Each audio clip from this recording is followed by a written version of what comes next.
Assalamualaikum warahmatullahi wabarakatuh.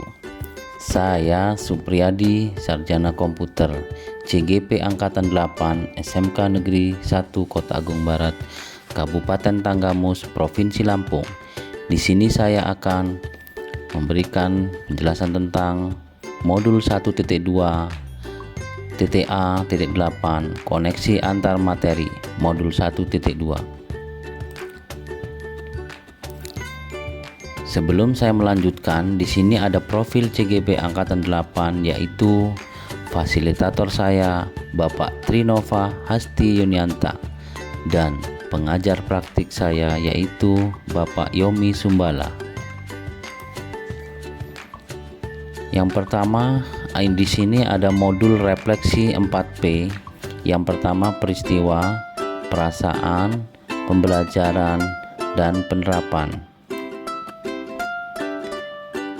Peristiwa, momen yang paling penting dalam mencerahkan bagi saya yaitu mempelajari modul 1.1 filosofi pemikiran Ki Hajar Dewantara sebagai acuan pendidikan, dan modul 1.2 nilai dan peran guru penggerak. Memahami filosofi pemikiran Ki Hajar Dewantara, di mana seorang guru bertugas untuk menuntun, serta pernyataan beliau yang berhamba pada anak. Menganalisis dan menerapkan masing-masing nilai dan peran guru penggerak yang berkaitan dengan filosofi Ki Hajar Dewantara.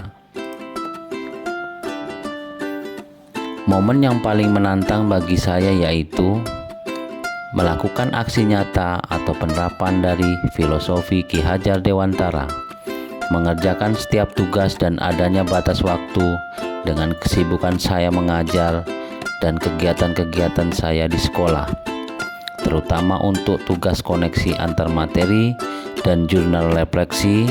Aksi nyata yang diberikan dalam waktu berdekatan itu menjadi tantangan bagi saya untuk segera menyelesaikan. Kaitan antara modul 1.1 dan 1.2 yang saya pahami yaitu modul 1.1 filosofi pemikiran Ki Hajar Dewantara mengenai pendidikan yang menghamba pada anak, di mana pendidikan harus berorientasi pada murid untuk tumbuh kembangnya sesuai dengan minat dan bakat. Modul 1.2 berpihak pada murid, menjadi pemimpin pembelajaran. Di sini ada perasaan. Saat momen itu terjadi, saya merasa seperti bagaikan banyak sekali ilmu dan pengalaman yang berharga yang saya dapatkan dari pendidikan CGP Angkatan 8 ini. Saya merasa bersyukur dan bahagia dengan kesempatan ini. Sebagai seorang pendidik, saya mempunyai perasaan yang masih sangat kurang. Pengalaman saya harus terus banyak belajar untuk memperbaiki diri saya.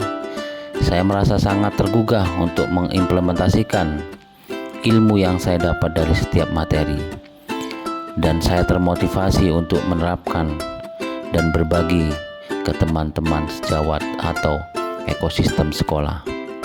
Saya menyadari ternyata selama ini kegiatan pembelajaran yang saya lakukan belum membuat siswa merasa bahagia dan senang.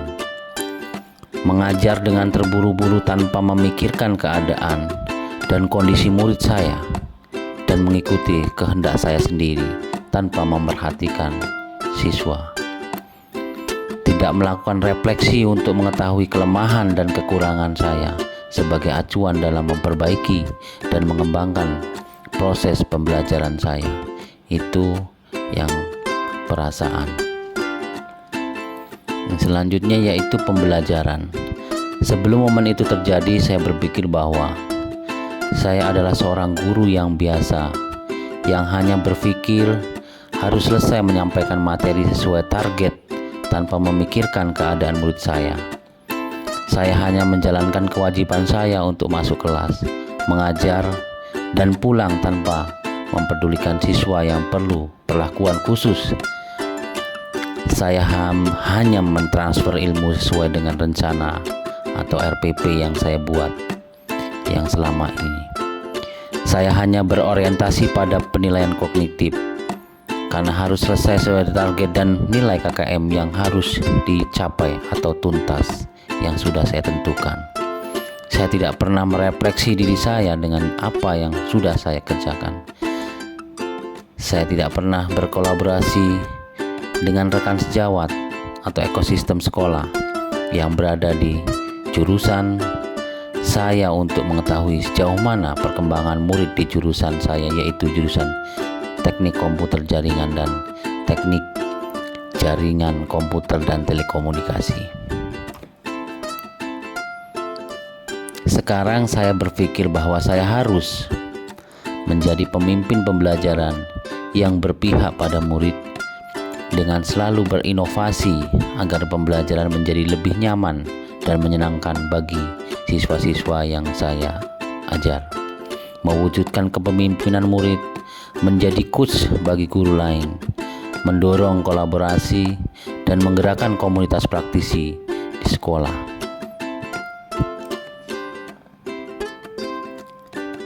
Yang selanjutnya yaitu penerapan rencana pengembangan diri saya akan saya lakukan mulai dari sekarang adalah: yang pertama, berpihak pada murid, bersikap sebagai fasilitator atau menuntun, bukan menuntut. Yang kedua, lebih berinovatif, menciptakan hal baru dan lebih bersemangat untuk berkarya. Untuk itu, inovatif saya yaitu membuat pembelajaran yang menyenangkan, yaitu pembelajaran secara online atau menggunakan media-media yang gratis seperti Canva, Google Classroom, dan lain-lain. Terima kasih. Selanjutnya masih ada rencana pengembangan diri saya yang akan saya lakukan mulai dari sekarang, yaitu reflektif, mandiri. Yang reflektif di sini saya berpikir terbuka dan selalu memperbaiki diri. Yang mandiri, saya berinisiatif untuk melakukan bergerak dan memiliki motivasi diri, yaitu melakukan pelatihan-pelatihan secara online, pelatihan-pelatihan teknologi seperti media pembelajaran dan lain-lain.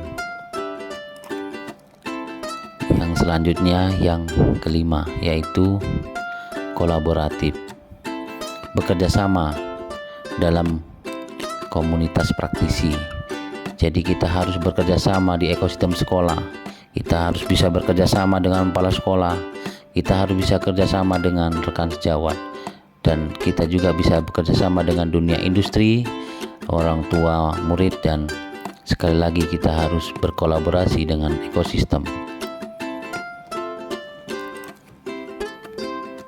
Terima kasih, itulah yang bisa saya